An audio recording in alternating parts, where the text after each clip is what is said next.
Friends, I had an idea for an epic new podcast. The story of a kid who got separated from his parents and must survive in the jungle alone. So with the help of many friends, we made it. Dad, it's me. I'm trapped down here in the Lost World.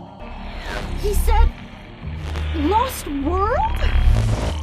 I found out of this hole and slid down this big, long tunnel. Right near where we camped, there's a hole in the ground. But what happened next is one of the biggest reasons I got my nickname, Miles the Brave.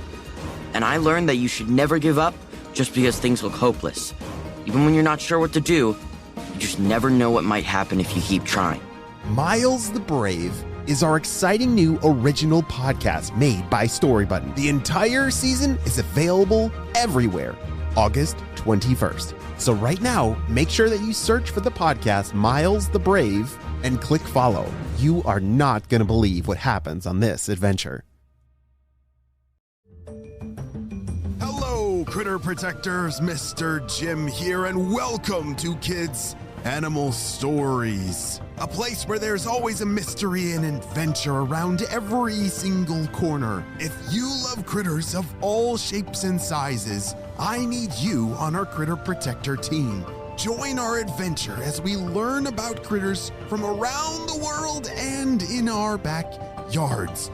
Well, my friends, are you ready for today's adventure? Me too, let's go!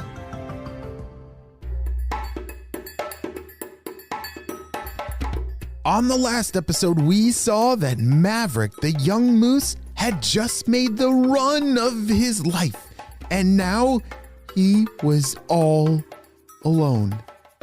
His mother always told him that she knew what to do in case of danger, and he was supposed to listen to everything exactly what she said. He never expected to listen closely, then end up utterly alone. Maverick hung his head and decided he'd better settle down in a new spot for the night. There wasn't much use wandering in circles in the dark. I'll have to just wait for my mother. Hopefully she'll be here by morning, he thought.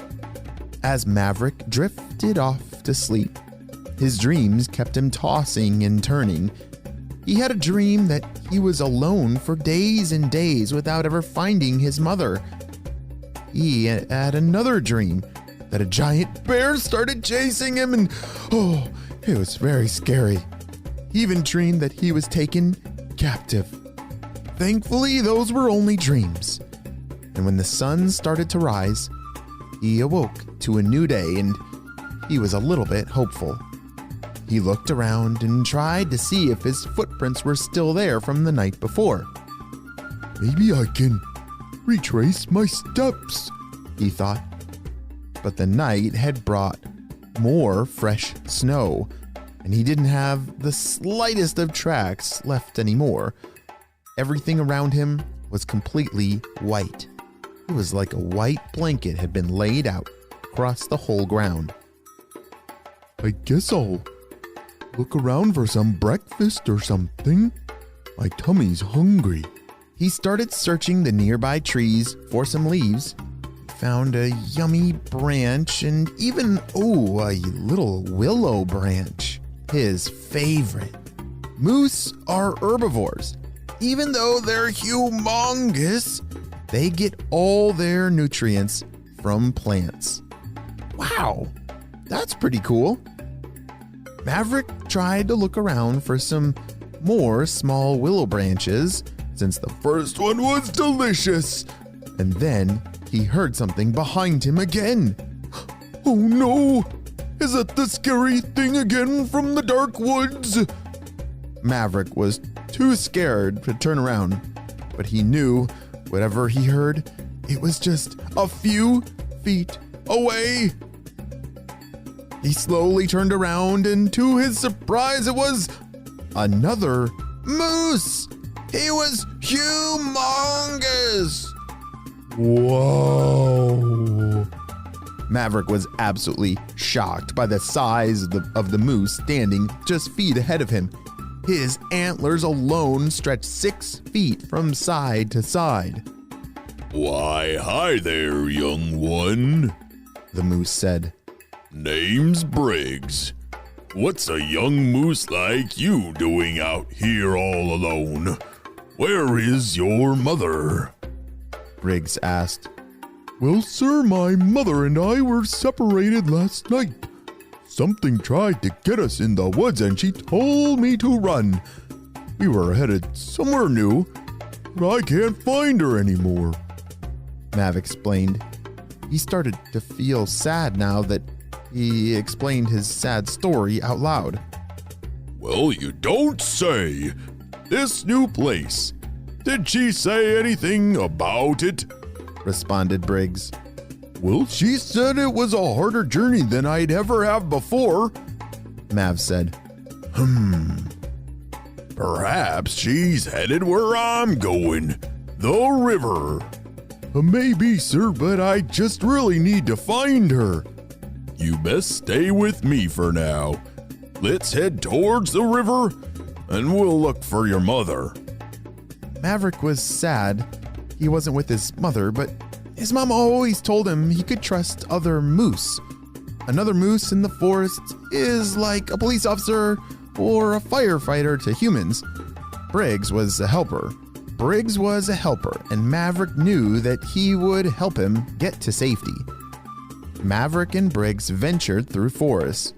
It was an uphill hike for a lot of it, and it took Maverick's strength to keep up with such a big moose like Briggs. They stopped from time to time to eat and rest, and just when Mav wasn't sure he could go any further, he saw it. The shining, icy river was just up ahead. He'd never seen such a beautiful sight. Briggs, is that the river? Sure is. Ain't she a beaut? Briggs stopped and looked out over the open, snowy banks. It made the trek all the more worthwhile to see the tall mountains on either side.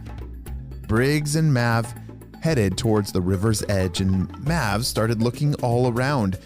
He was hoping he would have found his mother already. He was really starting to wonder if he'd ever see her again. Then, all the way to the right, almost further than he could clearly see, he saw a dark speck. Mama? Could that be? Maverick whispered. He couldn't contain himself any longer and started running. He flew through the snow until it was undeniable. Mama! He called. Maverick! She called back as she ran closer to him. When they reached each other, Mav nearly knocked her over. They hugged close as Briggs made his way down towards them. Well, that's quite a strong boy you got there, Briggs said. Oh, how can I ever repay you? Thank you for watching over Maverick, Mama said. It's my pleasure. I'm just glad you're both together and safe. Mama, what was it in the night? Why did I have to run? It was a group of hunters. It was a close call, but I was able to run them off the other way. They couldn't keep up, and I just made my way down the other side of the mountain over there. I hoped and hoped you would meet me here. Maverick and his mother stayed side by side and nearly inseparable for the rest of the night. They were happy to be together again and happy they had a new friend to trust on their journey. As the three moose headed across the frozen river the next day, Maverick couldn't help but feel a sense of pride. He may have had a very scary few days, but he was also a whole lot more braver and a whole lot stronger than he ever knew he could be. The end. We'll be right back after a brief word from our sponsor. Wow, looks like we're already back to the show. And now it's time for Critter Protector shout-outs. I want to say hey to Eliza from North Carolina, Colton from Indiana, Simon and Scott from Toronto, Ontario, Ayla from Utah, and Kian from Charlotte. I'm so glad that you're all Critter Protectors. We could not protect all the critters in the world without you, my friends. Well, you have a super duper day, and I'll see you on our next adventure. Bye!